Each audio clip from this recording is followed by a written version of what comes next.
We have on stage today Brian Glazer, CEO and founder of Honolulu. We have Brent, CEO and founder of Reef AI, and we have John Gleason, founder and managing partner. It's a fun side, so there's different terminology of Success Venture Partners. To get kicked off, I was hoping that you folks would just give a quick little background on each of you individually, maybe a minute or two on who you are, your story, and so forth, and then we'll kick into the questions. Brian, you mind opening it up? Yeah, aloha everyone. I'm Brian Glazer. I was born in Pittsburgh, Pennsylvania, lived up and down the East Coast, and I've been in Hawaii for the last 20 years. I'm an oceanography professor up here, right up the hill in Manoa at the University of Hawaii. And the kinds of things that we've studied in my lab forever have always focused on how chemistry and biology and physics work together in the oceans. And going on 10 years ago, we found some technologies and developed with R&D funding from National Science Foundation and NOAA and philanthropic donors like Eric and Wendy Schmidt's foundation, technologies to allow us to do things in the coastal ocean zone that were much more cost effective than anything that had been traditionally done. And we were getting outside demand that exceeded the capacity that we had in the lab to really keep it as student-led and research-driven. And the University of Hawaii was encouraging us to think about scaling. We launched Honolulu in 2019, and today we're operating in 15 states and about 150 locations. Hi, I'm Brent Grimes, founder, CEO of Reef AI. I was born in Austin, Texas, grew up there, spent some time in New York, and then a long time in the Bay Area. Moved to Hawaii about 9 years ago.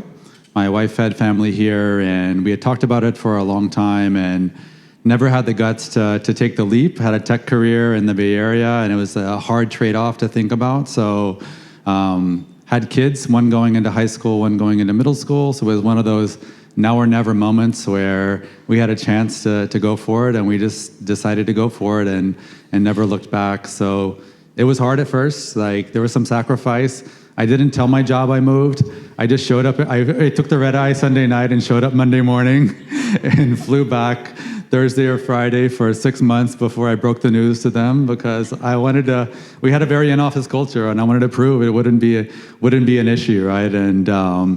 And then they laughed about it, and it was all good from there. But I still did the remote thing for a while, which was a challenge. And then so I tried to start up back in the .com cycle, 98 to 2002, not to age myself. And I always knew I wanted to come back and give it another go. And when I was at MuleSoft prior to founding Reef, we did some work internally that I thought had the makings to be a really good startup idea. So I was not interested when I left Salesforce to go back and work for another mainland company. So I said, well, why don't we try to build it from here? And I think the timing was everything. It was post-COVID. I think, a couple years earlier, it probably would have been impossible to raise money and get people behind it, but the world had changed and we were able to get it going, and so now we're off and running. Awesome. John? All right, my name is John Gleason, Success Venture Partners. Can you go a little bit closer up? A little bit closer. There we go. So I'm from a small town in Canada, and I grew up living a very Canadian lifestyle. I was a college hockey player, and when that all ended for me, I didn't know what to do. So I volunteered at Camp Erdman one summer. Camp Erdman is a really wonderful jump-off point to Hawaii. If anybody did 5th grade in Hawaii, I think the entire state goes there. So it's just like really special entry point into Hawaii, because I felt like I got to really understand what the people were like, what the culture was like, what the heartbeat of Hawaii felt like, and fell in love with it. And I said to myself, man, if ever I get a chance to raise a family here, I would love to do that. Careers have lots of zigs and zags, so my career actually started in New York City for the first 5 years. Feel like I learned how to really work in New York City. The next 5 years was in Silicon Valley, where I got to build a $3 billion business, and now I'm launching another company, which keeps me away from Hawaii way more than I want to be, but it is possible. So that's my story. And it's interesting because you're more on the, you're on the fun side as well too, right? So it's not coming here and choosing, but also operating a fund that does a lot of business out of SF and a lot of business obviously in New York is a little bit unique. I think it was the first time when we sat down that I'd heard someone doing that. And I think that's a great launching point into one of the big concerns that everyone has is like, can it be done from here? Can we actually build world-class companies from here? Time zone, there's some perceived cultural differences. What are some of those challenges? And we'll start with you, if you don't mind, that whether they're real or not, the perceptions around here that are out there and that we need to be aware of. Yeah. So I think like all of us have signed up to do things that are very, very hard. The odds are, not in our favor. I'll put that in perspective. Success VP is a fund one. It's a venture capital fund that invests in emerging startups, seed and pre-seed startups. To date this year, I think only 28 funds have made it into existence. High watermark was in 2021 with about 400. I joke to my wife, it's harder to raise a fund right now than it is to go to the Olympics. So it's really hard. If you're, from anywhere, it's really hard, and it's exceptionally hard from Hawaii as well. Challenges, man. There is not an appetite. When you raise a venture capital fund, you raise this money from endowments, from sovereign wealth, from high net worth individuals, family offices. These are, folks who are investing in a risky asset class, but also not wanting to take risk. And Hawaii, just having Hawaii on my LinkedIn profile is a risk because people don't believe that you can, in fact, do some of the work from here. And so, I don't share with people right away until I've told them my story, until they know that I'm, world class in every, single stretch of their imagination. Where I live, where my kids go to school, the community that I'm part of, mostly on the weekends now. And then I get on a lot of airplanes. Brent and myself, we always have this joke. We don't hang out at home in Hawaii. We hang out in New York. We hang out in San Francisco. And so you need face in the place too. You have to make sure that you put in the time, because if you want to operate a global business from Hawaii, that means being global, and that means being in the places as well. And Brent, maybe continuing on there, I know that you folks have clients all over.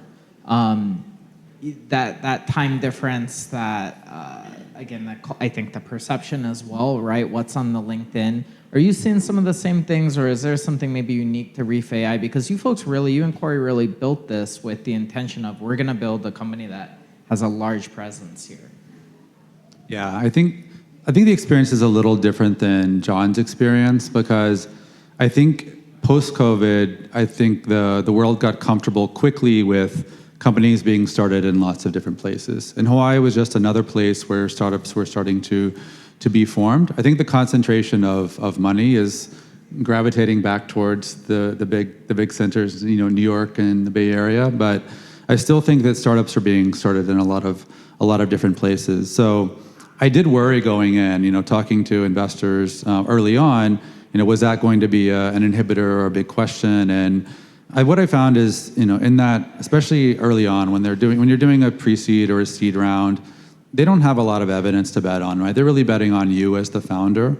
So if you have, my story, if you're crazy enough to get on a plane every week for 3 years, there's, they'll know your level of dedication, right? So I think that the story that you come to the table with, and the domain expertise you have, and the passion that underlies what you're doing, I think carries a lot of weight, right? And so I was lucky enough to find my partner in crime, co-founder, CTO, Corey, who's in the back here. He's on Maui, and so he was a customer when I was at MuleSoft. That was our connection, and he was at Hawaiian Airlines, kind of running technology over there, and we had a shared passion for not only building a great software company, and we weren't building something that was specific to Hawaii.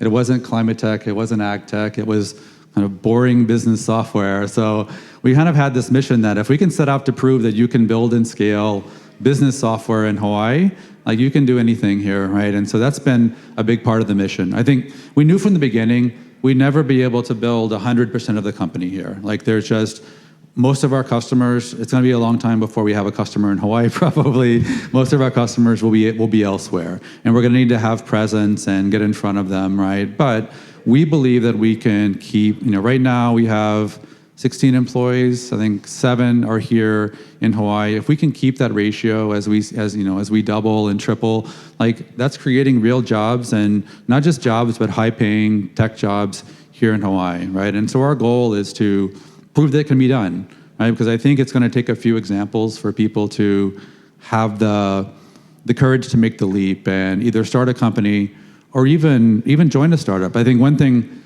early on that was a big challenge for us was we had people we wanted to hire here, right? But they were working at Bank of Hawaii or Hawaiian Airlines, right? And they were really uncomfortable with the idea of joining a startup, right? It's not like Silicon Valley where everybody's eager to jump in and they understand equity and they understand the trade-offs, right? I think here people really valued security and they really valued the brand that came with a big company. And so we struck out early on, trying hard to hire people in Hawaii first. But I think a few things have changed. One, working at a big company is not a sure bet anymore. I think the Hawaiian Airlines is a great example of that right now. So it doesn't take the risk off the table, right? And so if you can get passionate, find something that you really are passionate about, like joining a startup is not going to wreck your career. It's going to be experience, and it may not succeed, and you may learn a lesson, but that's a lesson that's going to fuel you in whatever you do next, right? And I think it started to shift. Like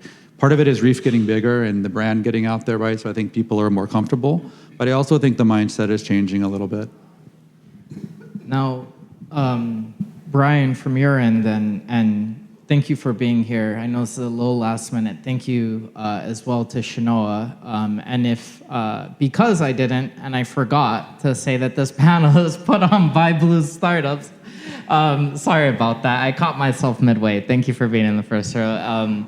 Who nominated you, but I think like within that Blue Startups ethos, right, is part of this is building companies that can scale from Hawaii to the world.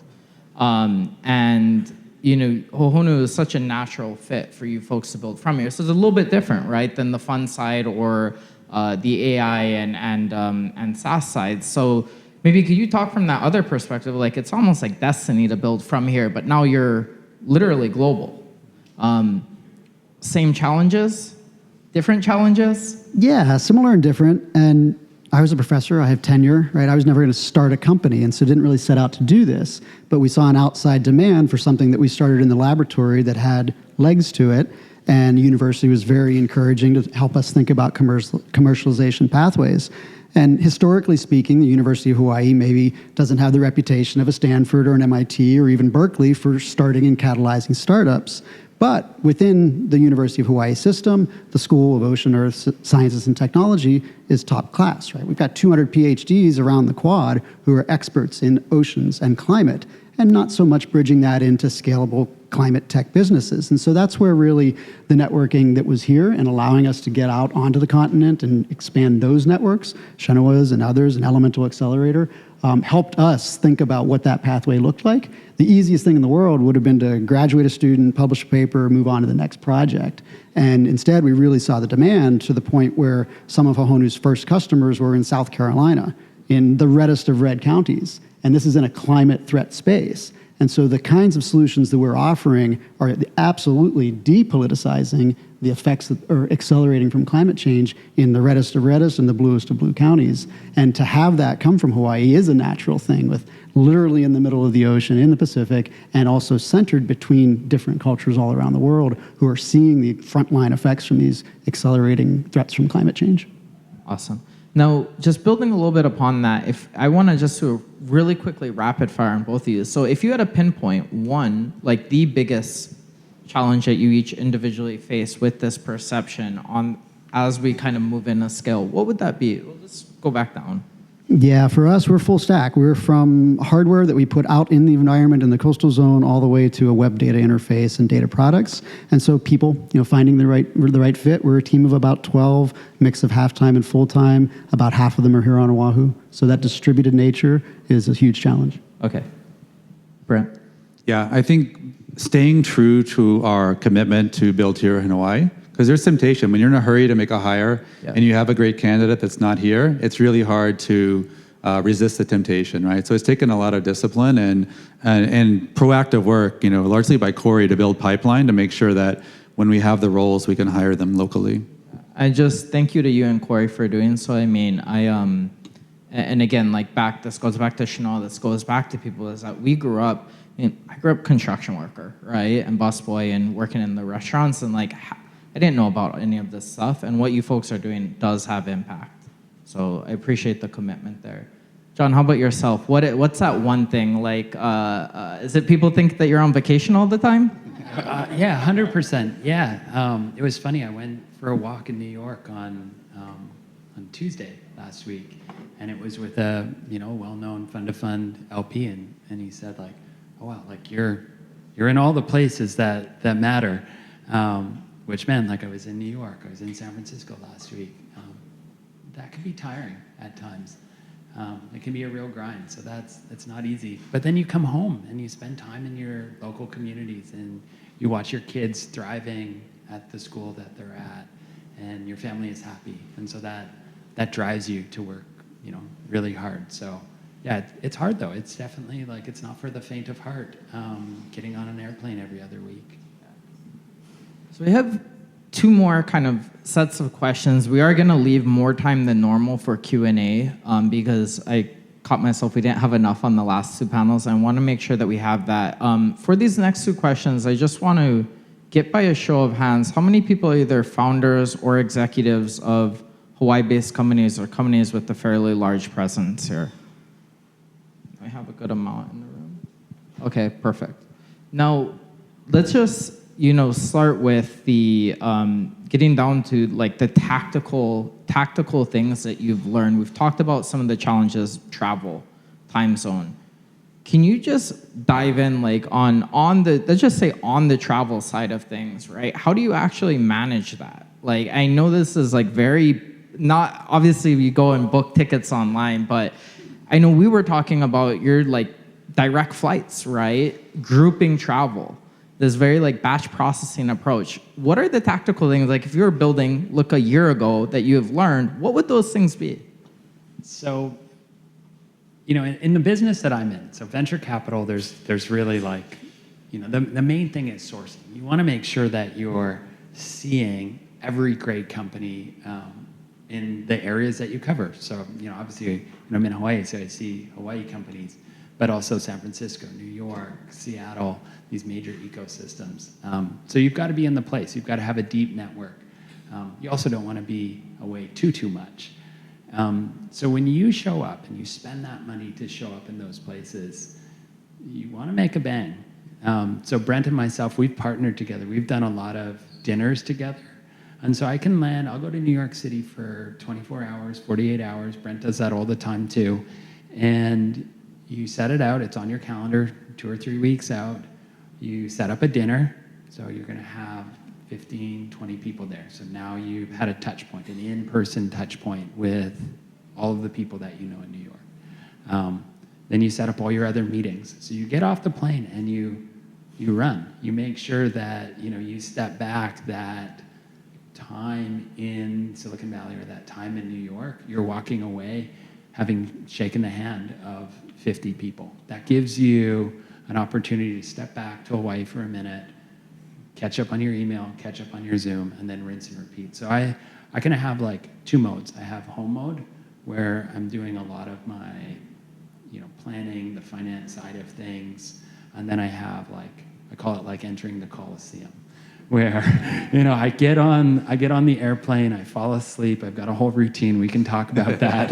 It's pretty elaborate. And I get off the plane, I go to Blink Fitness near Bryant Park, I have a shower, and I'm in a meeting by 9 a.m. And I make sure if I'm gonna spend $900 for 48 hours in New York, that I'm man, I'm making it count. So, but that takes time too. I'm grateful. I did live in New York for 5 years. I did live in San Francisco for 5 years. And so I'm leaning back into those networks and met a lot of people.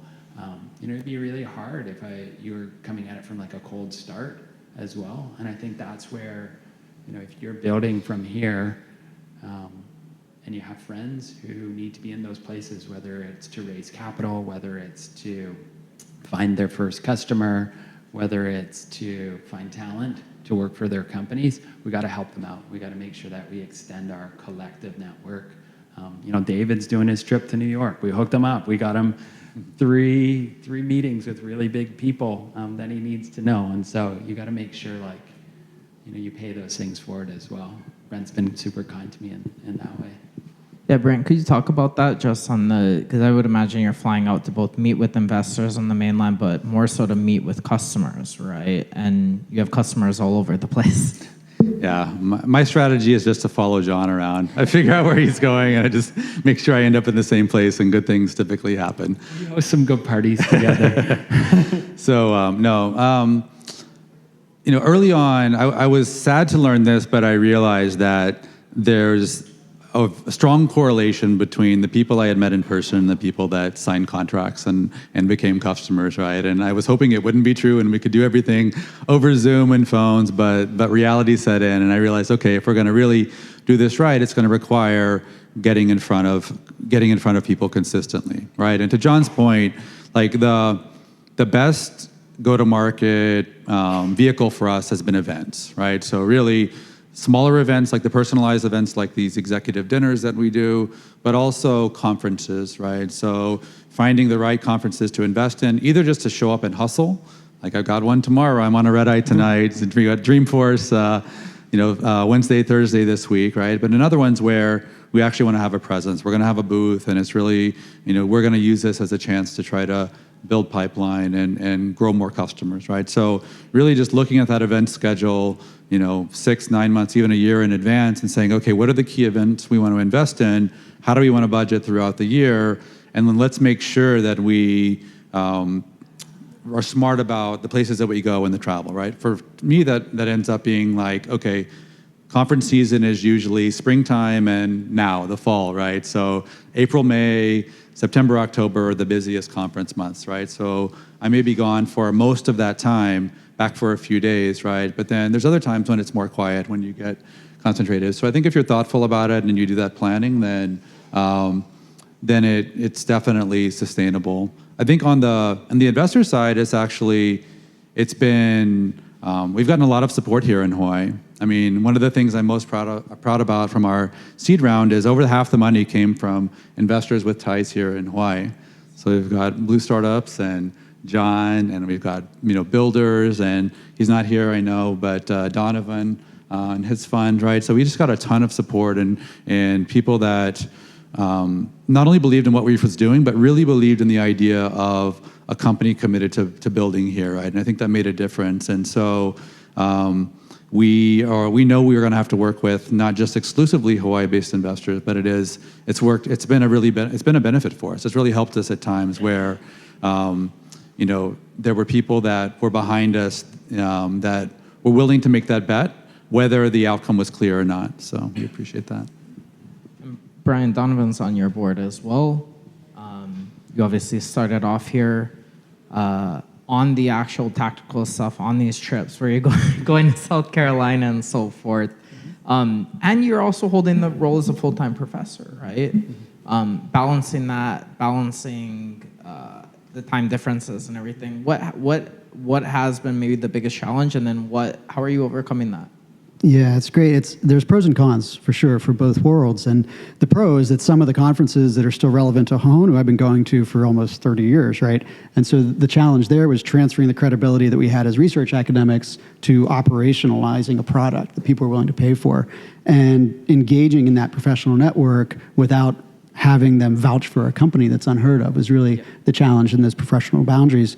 We've broken through those. We don't go to conferences that we're not going to be speaking at or presenting something new. We have hosted booths at some of the more important ones.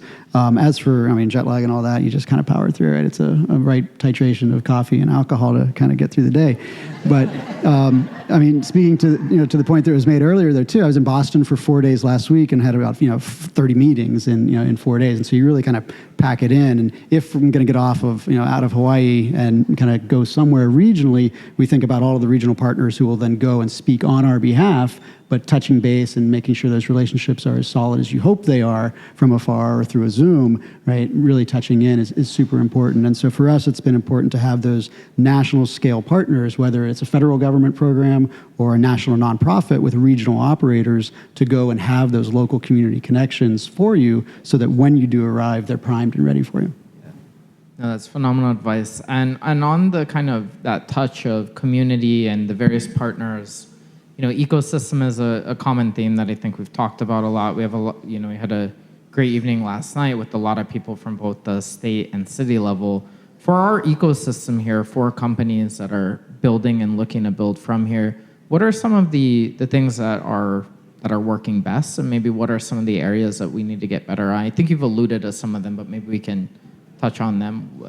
If you had a magic wand, what else would we be having outside of time difference? You can't change it. No breaking the laws of physics. I think sometimes when you're starting a company, right? You can think, oh, okay, I'm not in a major ecosystem to start my company. I actually think sometimes founders who start in a smaller ecosystem actually have a competitive advantage, right? Because number one, you have a little bit of local funding, right? And so out of the gates, you have a little bit of an edge in getting that local funding. Number two, it's Hawaii has this in spades, right? We want to take care of people who are taking a run at it, right? We want to support our own. We want to see people, whether they're born here or they come here, as long as they love this place, we want to see them succeed, right? And I think that's cool. I think that's a competitive advantage. And when you're going from the 0 to 1, you need all the advantage that you can get. So I actually think in the 0 to 1, there's a little bit of a competitive advantage. Once you hit that 1, though, that's when you got to get on the airplane, and it's tough. But then you also come home and you realize, how special it is. You have friends who are doing that grind, who you lean on. Brent and myself, we've become really good friends because we're both in it deep together. And sometimes if you're in a bigger place, it can be a little bit more competitive. Like we were talking, we both spent a lot of time in Silicon Valley, and you're at the park pushing your kid on the swing in the morning, and the dad next to you, it's almost becomes a competitive contest where, they're running, go to market at this startup and they just had a big exit. Whereas here, I think there's just a little bit more of a celebration for, hey, look, we're doing this, I got you, you got me, let's go. We can do it from here, and we believe in each other.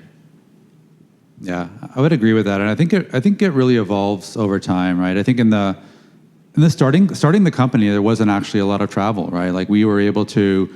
It was after COVID, so nobody was really traveling, but we were able to raise our first round without a lot of travel, and then.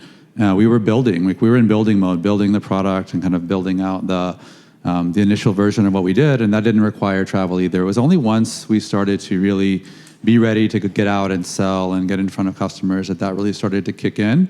And I think one of the things that we've just bet on recently is, I think this is an important part of starting a business in Hawaii, is knowing when not to hire in Hawaii, right? So I just hired a head of sales, and so that's a perfect role. There's as much as we'd like to hire every role here, it just doesn't make a lot of sense, right? I hired somebody in the Bay Area that can cover all of the local accounts, that can be close to a lot of the rest of our customer base, right? And can just get a lot better coverage without having to spend hours on airplanes and the budget that it requires to travel back and forth, right? And it's going to make my life a lot more sane because it's now it's not me doing that, it's somebody else, or I can do it less frequently. So I think being thoughtful early on about your build phase, your scale phase, and when and where you want to hire, I think is really important. And then anticipating that, I think one of the things locally that we're really interested is, how do we increase? Because you talked about the challenge. How do we increase the talent pool locally and also convince Kamina to come home, right? And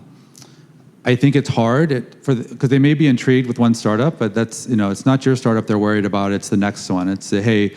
This could be a great ride, but what happens even if it's 5 years and we have a good outcome, and let's say you get acquired, I'm not going to be working for a Hawaii company anymore, and so what's the next company I'm going to go work for, right? And that's what we're hoping to to fuel here is if people start to see there's 3 and 4 and 5 other options of good companies and a landing place, if people make that bet, I think that discussion is going to become a lot easier.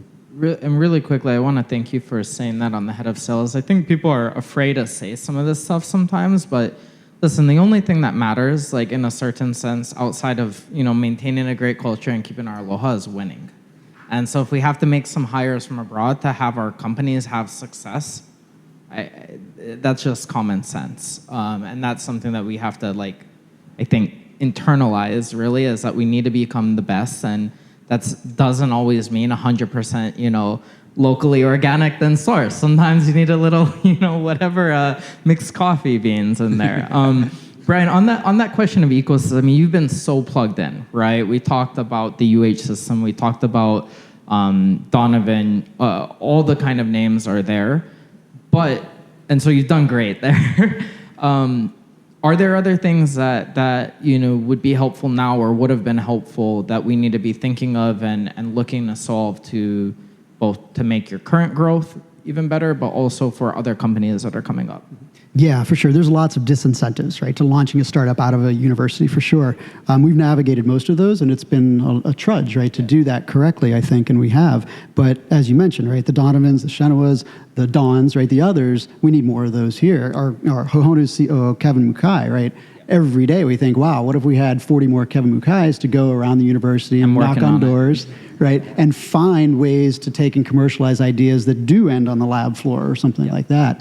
And that's where, your previous question about what do you do to wave a magic wand, what would it be? It would be to bring more investors to Hawaii, take them out on a fish pond work day and show them what the magic that is Hawaii, right? And that innovation and that potential to take things that should be rooted in Hawaii and take them kind of sustainably, globally, or at least nationally. These kinds of events are the way you do that, I think. Yeah. And that ties in, I think, kind of the final question that you brought up, Kevin, and so forth. I mentioned this, I think, on the last panel I did. But I'm so excited, for this growth of people that are coming back, both people that are from here, but also people choosing here. And so that's maybe prior to going into Q&A on words like what has you most excited right now about, I would say, the ecosystem here and kind of the momentum. A lot of people spent a lot of time laying a foundation I think we're all grateful for. So if you could just maybe give your general sense of what's exciting, what has you most excited now, both in the ecosystem and then for your specific companies, as well as you continue to kind of scale from here to global success. I think that's the title. Yeah, global success. As soon as I say impact, I'm like, wait, no, I wrote something for this. Yeah, happy to start. So I think there's a real difference between the energy and the momentum around startups in Hawaii today than even in the 9 years that I've been here. And there just seems to be a material difference. And I can't pinpoint exactly what it is. Maybe it's, again, just the kind of the global transformation with COVID and people moving around, and there's been some startup energy that's come here and people that have had the courage to try things, maybe because they were laid off or something else, right? But I think there is a newfound momentum, and I think it's gaining steam increasingly. And the thing that always blows me away is this, we're a small island. I feel like I know everybody, but I keep getting introduced to people doing really interesting things that are like pretty far down the track that I had no idea about, right? And so I think I think that's going to continue to happen more and more, and I think it's just really good signs. And I think that we're still little green shoots coming through the earth, right? So we're still fragile and we have a lot of potential, but there's a lot to do as well. So I think that collectively, how do we as a community kind of nurture those sproutlings and really make sure that we have this space to break out and create kind of more lasting structures that have the ability to kind of withstand ups and downs, and we end up in a position where it's just inevitable. I mean, I think it was said yesterday, and I think this is really profound, is that with AI and technology, we're not at any structural disadvantage, right? We've got geography, but the world is a very small place today with technology and communication. So there's no reason we can't be a place that's recognized for innovation and AI and climate tech and some of the things where we're really starting to make some noise. So I think the opportunity is there, and I think with founders, with investors, with governmental support, I think, and university support, I think that it can absolutely happen. I think ecosystems take a long time to build, right? And you need smart people in university. You need people who are building great companies, and you need the money to do that as well. And when I look around and I see some of the friends that I know who are building from Hawaii having success, like Brent and myself, we were just talking about his next fundraising round and the success that they're having and the customer traction that they're having. Like, that gets me so fired up because it's a proof point. There's another friend that I spend a lot of time with up on the North Shore. He just raised a really successful Series A. That's another proof point. We spent time with Shanoa's cohort. Man, there's some incredible people in that cohort. There's people who have sold companies to Apple and Microsoft. And so it takes a long time. These things don't happen overnight. But I think the internet is the ultimate equalizer, right? You can build from anywhere in the world, and you need people to build, and people, when they lean in, that's pretty cool. Yeah, so I'm fired up. Brian, how about you? Yeah, not much to add on top of what's been said. There is enthusiasm and it is accelerating. And I think, in Hawaii, we do have more millionaires per capita than any other state. And there's money available, and it might not always be billionaires, but it doesn't always have to be to seed things. And I think the combination, of course, my biased opinion is that we're perfectly situated for those climate tech. Start a Google search, a Google alert for anything climate, and you're going to get depressed. But part of the neat part of it is that there are a lot of solutions that exist today that haven't yet been applied to climate problems. And so to me, that's a really unique opportunity that Hawaii can stand up with some leadership for. Well, I'll tell you what gets me most excited is people like you three building here and choosing to. So I think we're all grateful, for that. I think, Shanoa, you said this last night really, really well, which is that the capital, right, will follow the great entrepreneurs, the great people, and the great companies. And I do think that the work laid for the last 20 years has set the foundation. And now for the next generation, I was going to say younger entrepreneurs, but but you all are young as well. It's now just about going out and building that. I don't see any reason why we can't. So thank you, folks, for leading by example, sharing some practical tips and tricks and some high-level considerations. We are going to we have 8 minutes roughly for Q&A. So let's maybe see if we can get 3 to 4 questions out. On Q&A format, you give a quick background on yourself, typically name, company, maybe where you're from, and then you ask a question, which ends with the question mark and is typically a sentence or two. Does anyone have any questions?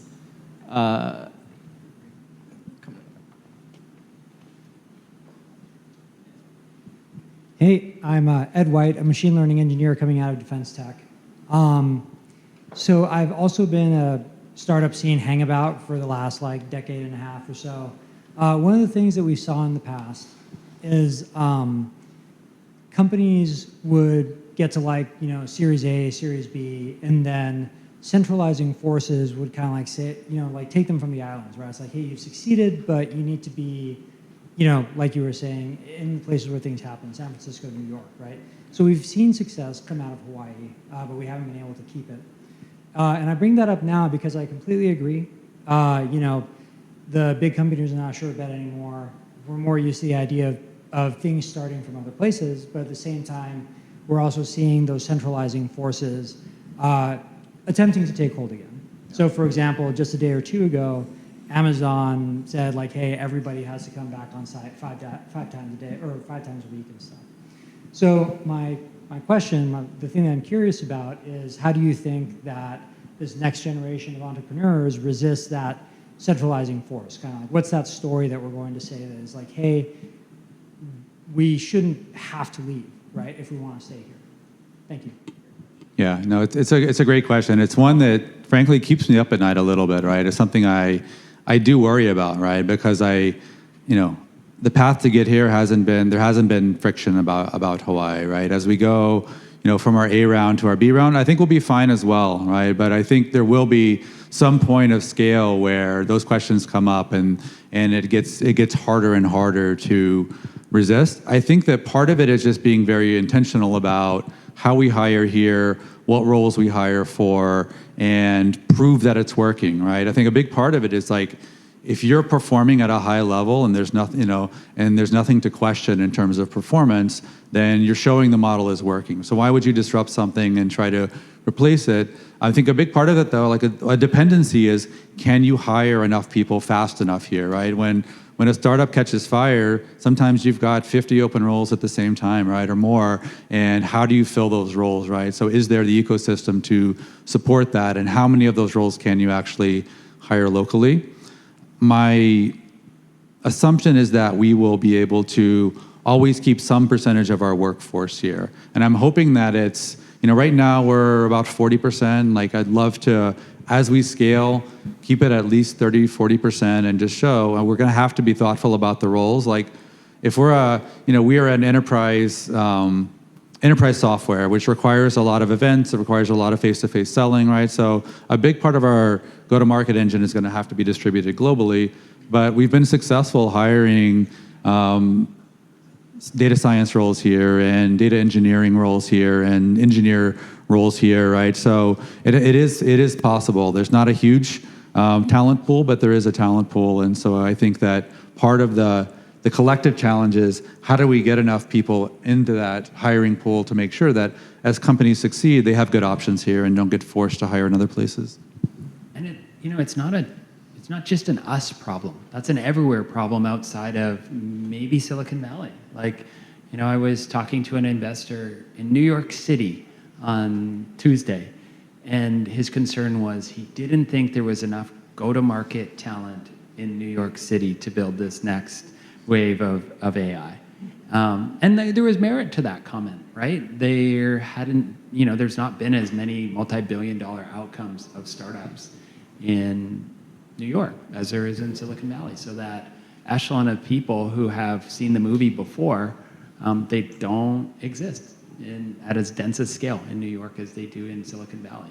And so I think we have to be okay with these things too. I like what Michael said, we don't need all of the parts of the car to be made here. I think use the parts that we're really good at, that we're uniquely positioned, to excel with those parts, and be okay that, some parts will come from elsewhere, and that's okay. But if the heartbeat, if the core of it is here, then that's a good thing. And I think that's an intention that you build with.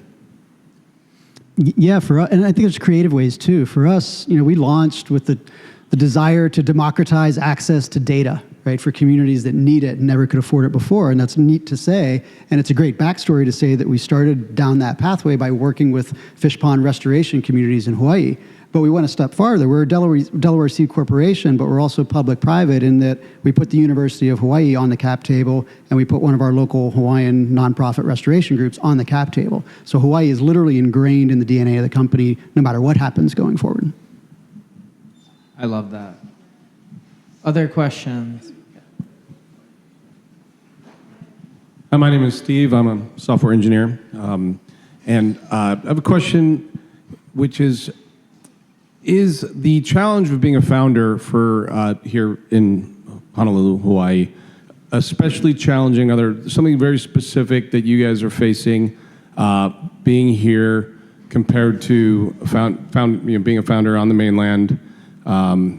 Particularly, you mentioned that you're not having huge trouble actually finding talent to do the work here. So are you guys actually in very specifically unique challenges? You've met a lot of founders of various cohorts here on the island. Do they need to be a special breed to face all the challenges of travel and meetings? And I'm just really curious if it's something particularly unique going on there.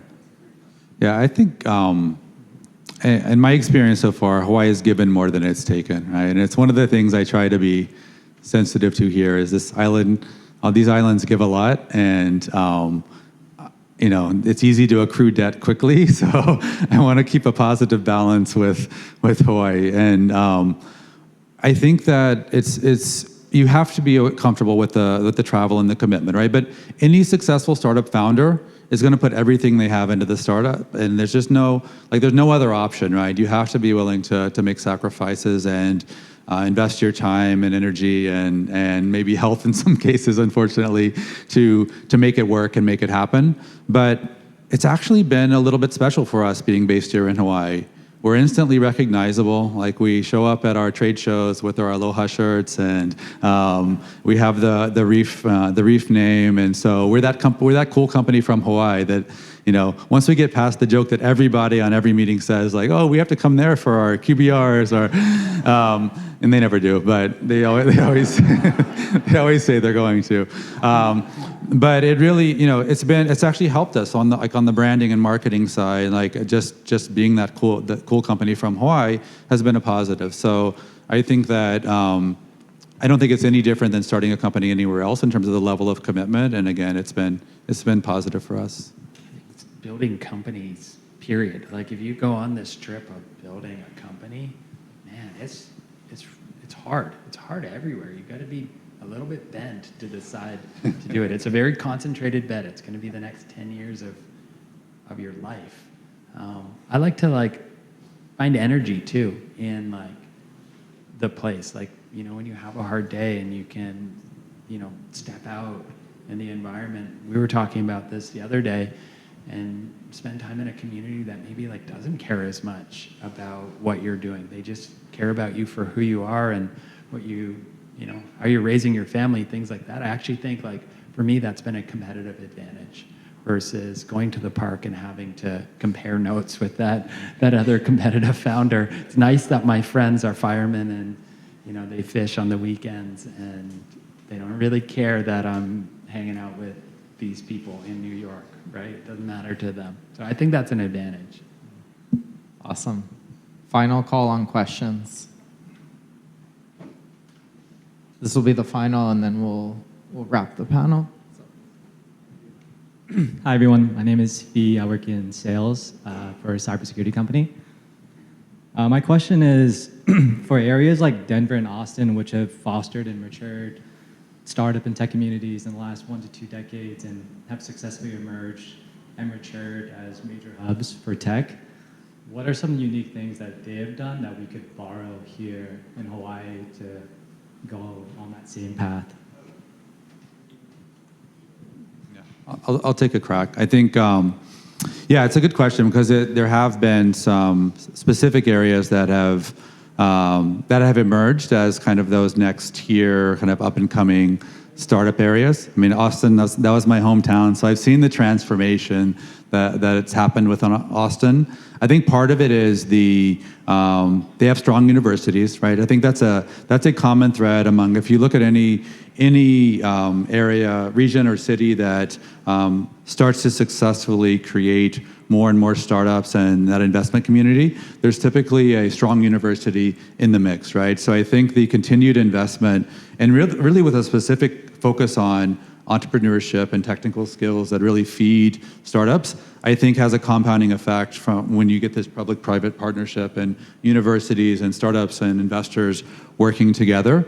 And I think, look, in Austin, it was almost non-existent when I was growing up there, right? And it's kind of come, and it started happening a little, but there's always been some tech foundation there, right? They had tech manufacturing back in the day, and I think, again, that has connected businesses to university to, and I think there's also just some governmental influence and incentive. Like, Austin was very strong about attracting companies to come either move or build a presence in Texas or in Austin, or start companies there, right? And so financial incentives and tilting the scales really helps, right? So I think that's an area where Hawaii could do more, is whether it's the red tape that it creates to start things, or just, hey, if you get big enough to be ready to open that first office, like, how do you make that a really easy decision? And how can the city make it a no-brainer for companies who want to create that space to move forward?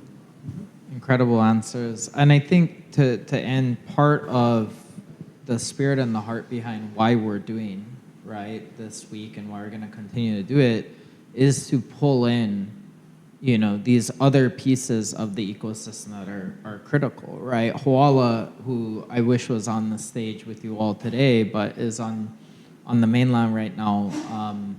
He's going to have Ultras and Punahou and some of these companies come up, but part of it is both, at the, just call it the state, federal, or city level, having them be involved. Another part of it is just the companies here having the risk tolerance to, to deal with or get on the cap table early, or run a pilot, right? If you can't, I remember this so much, like just with my experiences and talking with my friends, is like, if you're going out and trying to raise money, right? And I'm talking more from the founder side, from venture capitalists, or sell a big contract on the mainland, and they're like, well, okay, well, what have you done in your ecosystem? Oh, Hawaii is not risk tolerant enough. Oh, so you're telling me a state of 1 million people, you can't get one person to sign a deal there. You think you're gonna scale out here? So I think as a island, as a city, and so forth, like we have to get behind this. And I don't know which one of you mentioned this early, but there's that degree of unity, right? Like where if we actually come together and you laid the foundation, many other people did. If we come together the next 10 years and say, hey, we're gonna get behind our companies, what's gonna happen is gonna be truly transformational. So thank you folks again for leading the way. Round of applause for them, please.